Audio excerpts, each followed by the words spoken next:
Hello and welcome back. This Neville Goddard lecture from 1953, Changing the Feeling of I.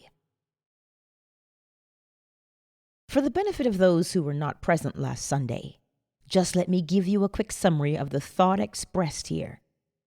We claimed that the world was a manifestation of consciousness, that the individual's environment, circumstances, and conditions of life were only the outpicturing of the particular state of consciousness in which that individual abides. Therefore, the individual sees whatever he is by virtue of the state of consciousness from which he views the world. Any attempt to change the outer world before he changes the inner structure of his mind is to labor in vain. Everything happens by order. Those who help or hinder us, whether they know it or not, are the servants of that law which constantly shapes outward circumstances in harmony with our inner nature. We asked you last Sunday to distinguish between the individual identity and the state they occupy. The individual identity is the Son of God. It is that I speak of you or to you, or speak of myself. I mean, really, our imagination. That is permanent. It fuses with state and believes itself to be the state with which it is fused. But at every moment of time, it is free to choose the state with which it will be identified. And that brings us to today's subject, changing the feeling of I. And I hope I will not get the same reaction that is recorded in the 6th chapter of the Gospel of John. For we are told that when this was given to the world, they all left him, leaving just a handful behind. For when he told them there was no one to change but self, they said, "This is a hard teaching. It's a hard thing. Who can hear it?" For he said, "No man cometh unto me, save I call him." And then it's recorded, when he repeated it 3 times, they left him, never again to walk with him. And he turned to the few who remained and asked them, "Would you also go?" And they answered and said, "To whom would we go? You have the word of eternal life." In other words, it's so much easier when I can blame another for my misfortune. But now that I am told that no man cometh unto me, save I call him, that I am the sole architect of my fortunes and misfortunes, it's a difficult saying, and so it's recorded. It's a hard saying. Who can hear it? Who can grasp it? And who will believe it? And so he said, "And now I sanctify myself, that they also be sanctified through the truth. For if this is the truth, then there is no one to change, no one to make whole, no one to purify, but self." And so we start with the I. Most of us are totally unaware of the self that we really cherish. We have never taken one good look at the self, so we don't know this self. For the I has neither face, form, nor figure, but it does mold itself into structure by all that it consents to, all that it believes, and few of us know really what we do believe. We have no idea of the unnumbered superstitions and prejudices that go to mold this inner formless I into a form which is then projected as a man's environment, as the conditions of life. So here, read it carefully when you go home. No man cometh unto me, save I call him. You didn't choose me. I have chosen you. No man can take away my life. I lay it down myself. There is no power to take from me anything that is part of the inner arrangement of my mind. All that you gave me I have kept, and none is lost, save the son of perdition, or the belief in God. And because nothing can be lost but the belief in loss, I will not now assume loss of anything you have given me that is good. And so I sanctify myself, that they be sanctified through the truth. And now, how do we go about changing the I? First of all, we must discover the I, and we do this by an uncritical observation of self. This will reveal a self that will shock you. You will be altogether, I wouldn't say afraid, but ashamed to admit you've ever known such a lowly creature. And had it been God himself who drew near in this despicable form, you would have denied him 1,000 times before a single cock would crow. You couldn't believe that this is the self that you've carried around and protected and excused and justified. Then you start changing this self after by an uncritical observation. You make the discovery of that self. For the acceptance of self is the essence of the moral problem of the world. It is the epitome of a true outlook on life, for it is the sole cause of everything you observe. Your description of the world is a confession of the self that you do not know. You describe another. You describe society. You describe anything, and your description of the thing you observe reveals to one who knows this law the being you really are. So you must first accept that self. When that self is accepted, then you can start to change. It's so much easier to take the virtues of the gospel and apply them as the word of life, to love the enemy, to bless those who curse us, and to feed the hungry. But when man discovers the being to be fed, the being to be clothed, the being to be sheltered, the greatest enemy of all is that self, then he is ashamed, completely ashamed that that is the being, for it was easier to share with another something that I possess, to take an extra coat and give it to another. But when I know the truth, it's not that. I start with the self, having discovered, and start with change of that self. Now let me tell you a story. A few years ago in this city, I was giving a series of lectures down near that lake. I can't even recall the name of the lake, but it was some Parkview Manor was the place where I spoke. And in that audience was a gentleman who sought an audience before the meeting. And we went across the street into the little park there, and he said to me that he had an insoluble problem. I said, "There is no such thing as an insoluble problem." "But," he said, "you do not know my problem. It's not a state of health, I assure you. It is, look at the skin that I wear." I said, "What's wrong with it? It looks lovely to me." He said, "Look at the pigment of my skin. I, by the accident of birth, am now discriminated against. The opportunities for progress in this world are denied me just because of the accident of birth that I was born a colored man. Opportunities for advancement in every field, neighborhoods that I would like to live in and raise a family, I couldn't move in. Where I would like to open up a business, I couldn't move into that area." Then I told him my own personal experience, that I came to this country.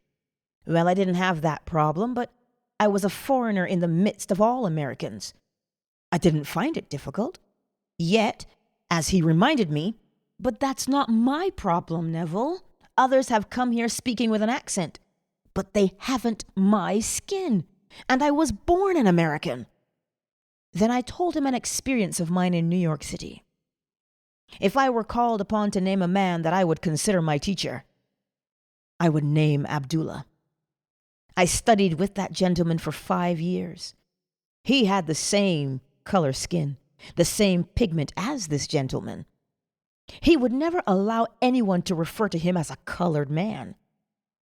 He was very proud of being a Negro, didn't want any modification of what God had made him. He turned to me and he said, "Have you ever seen the picture of a sphinx?" I said, "Yes." And he said, "It embodies the 4 fixed quarters of the universe. You have the lion, the eagle, the bull, and the man. And here is man, that is the head, the crown of that creature called the Sphinx, which still defies man's knowledge to unriddle it, was crowned with a human head. And look carefully at that head, Neville. and you will see whoever molded that head must have been a Negro. Whoever modeled it had the face of a Negro, and if that still defies man's ability to unravel it, I am very proud that I am a Negro.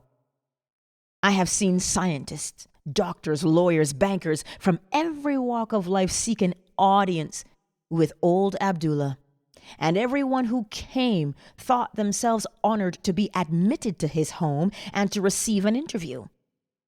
If he was ever invited out, and he was always the honored guest. He said, "Neville, you must start with self.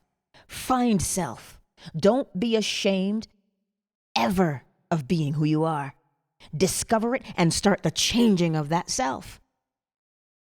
Well, I told this gentleman exactly what Abdullah had taught me, that there was this no cause outside of the arrangement of his own mind.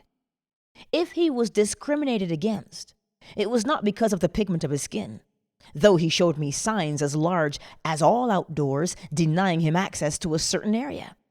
The sign is there only because in the minds of some men, such patterns are formed, and they draw unto themselves what now they would condemn.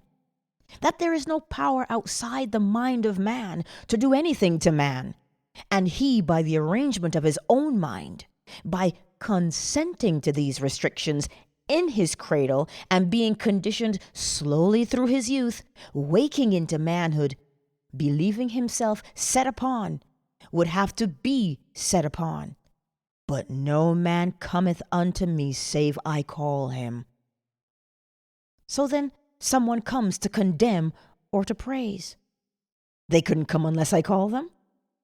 Not a man called Neville, but that secret being that is not called Neville. The secret being that is the sum total of all my beliefs.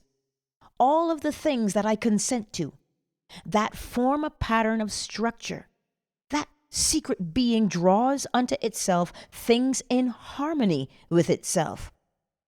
Well, that man went away and wrestled with himself.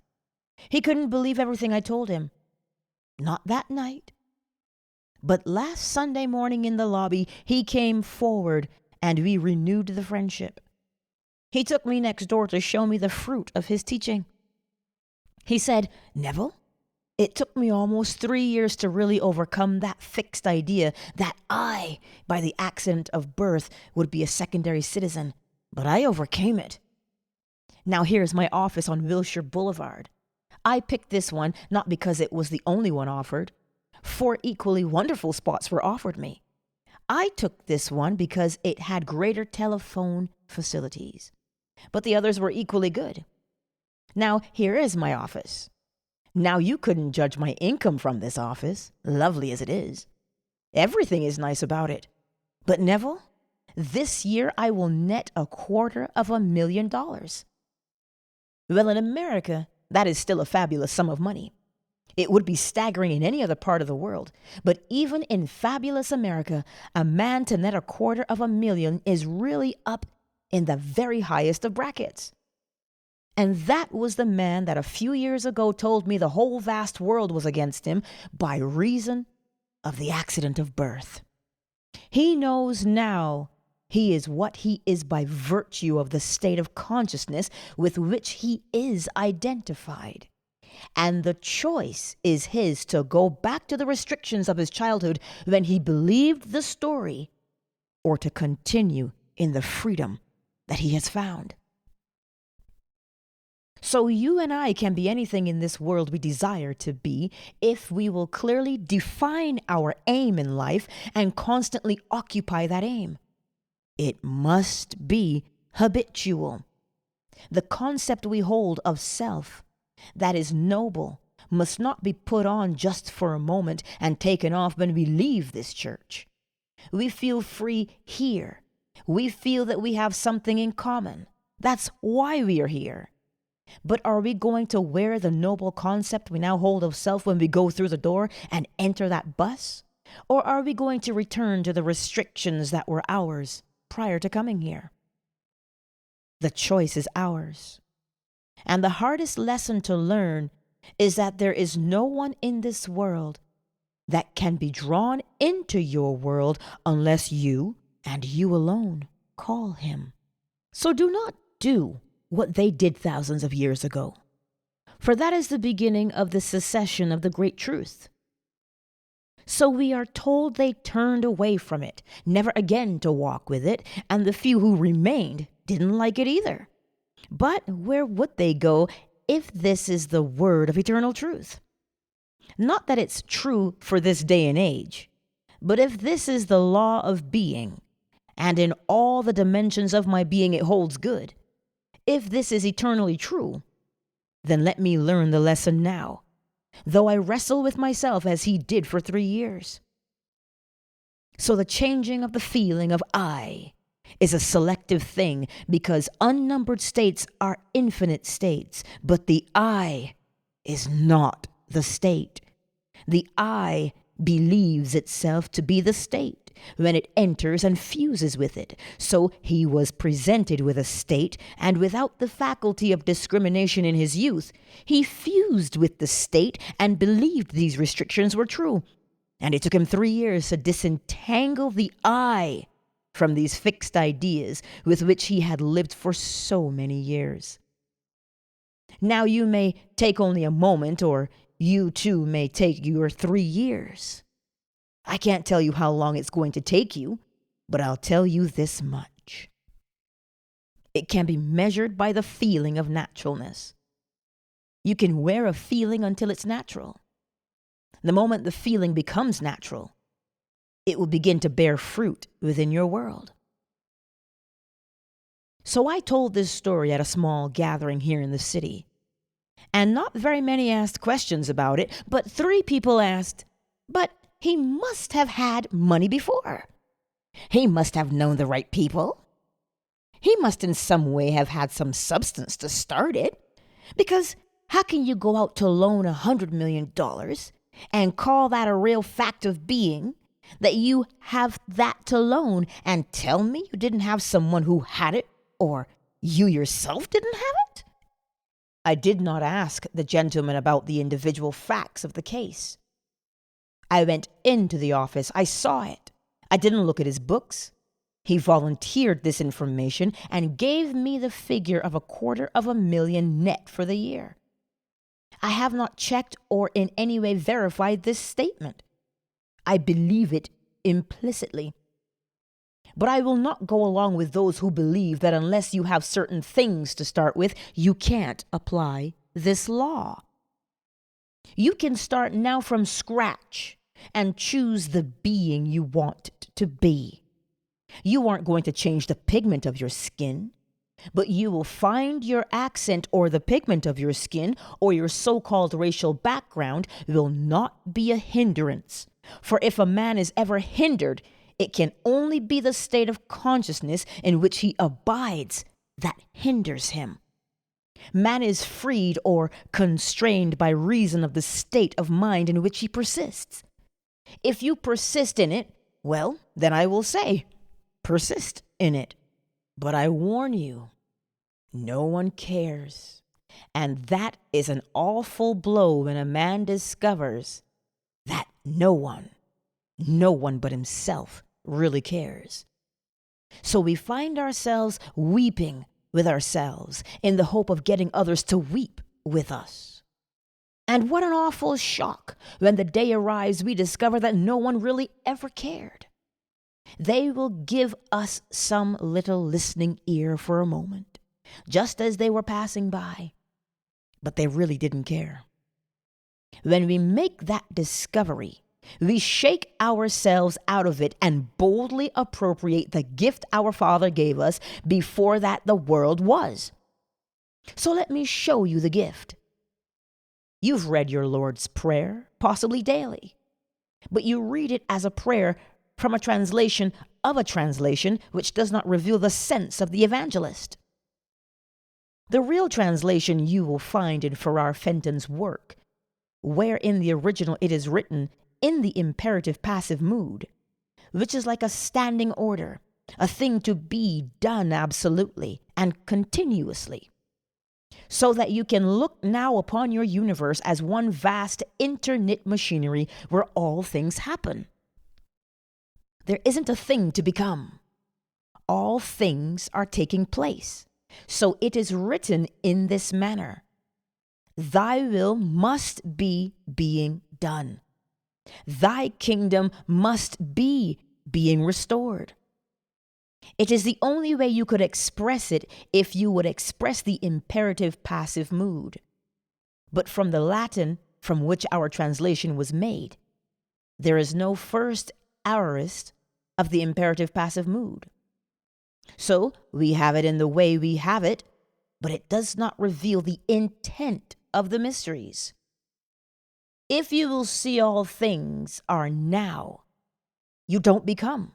You simply select the state that you would occupy. Occupying it, you seem to become, but it is already a fact. Every aspect of that state in its most minute detail. It's worked out and taking place. You, by occupying the state, seem to go through the action of unfolding that state, but the state is completely finished and taking place. So now you can choose the being you want to be, and by choosing a being other than what you are now expressing, you start the change of the feeling of I. Now, how will I know that I have changed the feeling of I? By beginning first with an uncritical observation of my reactions to life, and then noticing my reactions when I think I am identified with my choice. If I assume that I am the man that I want to be, let me observe my reactions. If they are as they were, I have not identified myself with my choice, for my reactions are automatic. And so if I am changed, I would automatically change my reactions to life. So the changing of the feeling of I results in a change of reaction, which change of reaction is a change of environment and behavior. But let me warn you now, a little alteration of mood is not a transformation. It's not a real change of consciousness. Because as I change my mood for the moment, it can quickly and rapidly be, I would say, replaced by another mood in the reverse direction. When I say that I was changed, as that gentleman changed his mood, his basic mood, his state of consciousness, it means that having assumed that I am what the moment denied, what my reason denied, that I remain in that state long enough to make that state stable, so that all of my energies are flowing from that state. I am no longer thinking of that state. I am thinking from that state. So that wherever a state grows so stable as to definitely expel all of its rivals, then that central habitual state of consciousness from which I think defines my character and is really a true transformation or change of consciousness. Whenever I reach that state of stability, watch my world mold itself then in harmony with this inner change. And man will come into my world. People will come to aid, and they will think they are initiating the urge to help. They are playing only their part. They must do what they do, because I have done what I did. Having moved from one state into the other, I have altered my relationship relative to the world round about, and that changed relationship compels a change in behavior relative to my world. So they have to act differently toward me. So in changing the I, you start with desire, which we will unfold and elaborate on tomorrow night. For it starts with desire. Desire is the spring of action, for you must want to be other than what you are. We fail because we do not fall in love enough with an idea. We aren't, I would say, moved enough to want to be other than what we are. If I could get you to be completely in love with some state to the point where it haunted the mind, I could almost prophesy that you would in the not distant future externalize that state within your world. And the reason we fail, we aren't hungry enough to change. For either we do not know the law or we haven't the urge or the hunger to really bring about the change. For the changing of the feeling of I results in the change of reaction, which change of reaction results in a change of world. If you like your world and you are complacent about it, you haven't started on the road of the mysteries. For the very first beatitude appeals to one who is not complacent. Blessed are the poor in spirit. You must be poor in spirit, not complacent, not satisfied.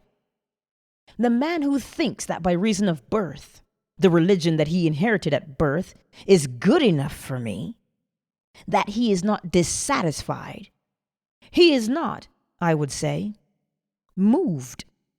That being is complacent, and therefore he is not poor in spirit. He is very rich in spirit. Theirs is not the kingdom of God. For if I could stir you, make you dissatisfied with self, then you will recognize that self and set about to change it. For the only field of activity for man is within himself and on himself. You do not work on the other. The day you change yourself, that is the day you change your world. Now I see my time is going to its quick end. And so in the remaining minute I have left here, let me not urge you. Because if you come to the meeting tomorrow night not really hungry, you won't benefit. But I do hope that many of you are there.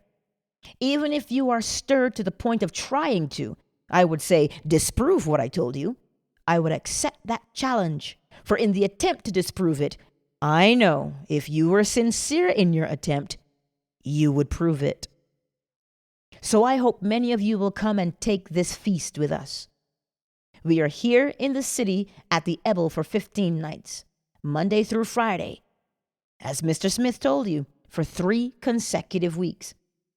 If you can't take all, and I do hope many of you will take all, then pick out the titles that appeal to you. Tomorrow night to me is basic. It is the importance of defining an aim in this world, having a goal. For without an aim, you are aimless. And you were warned in the book, or I would say in the epistle of James, that the double-minded man is unstable in all his ways. Let not such a man believe that he shall receive anything of the Lord, for he is like a wave that is driven and tossed by the wind. That man never reaches his goal. So you must have an aim, and tomorrow night we will show you the importance of defining desire. There are certain schools who teach you to kill out desire. We teach you to intensify desire and show you the reason for such teaching, show you what the Bible teaches about desire. And now we will come to the help that many of you have asked for today. Those who were not here on Sunday, let me remind you, it is a very simple technique. As I told you on Sunday, any time that you exercise your imagination and do it lovingly on behalf of another, you are mediating God to man. So we sit quietly and we simply become imitators of our Father. And He called the world into being by being the thing He would call. And so we sit and we listen as though we heard someone congratulating us on having found what we seek. So we go to the end of the matter and we listen just as though we heard, and we look as though we saw, and we try in this manner to feel ourselves right into the situation of our answered prayer. And there we wait in the silence, just for about 2 minutes. And so they will lower the lights to aid you. And let me remind you, if you want to clear your throat, please do so. If you want to shift your position in the chair, do so. Feel as though you are alone at home, because if you don't and you try not to disturb the neighbor, you will not be able to exercise your imagination on behalf of anyone. So now I will take the chair and just simply listen attentively, just as though you heard. I'll make you this promise.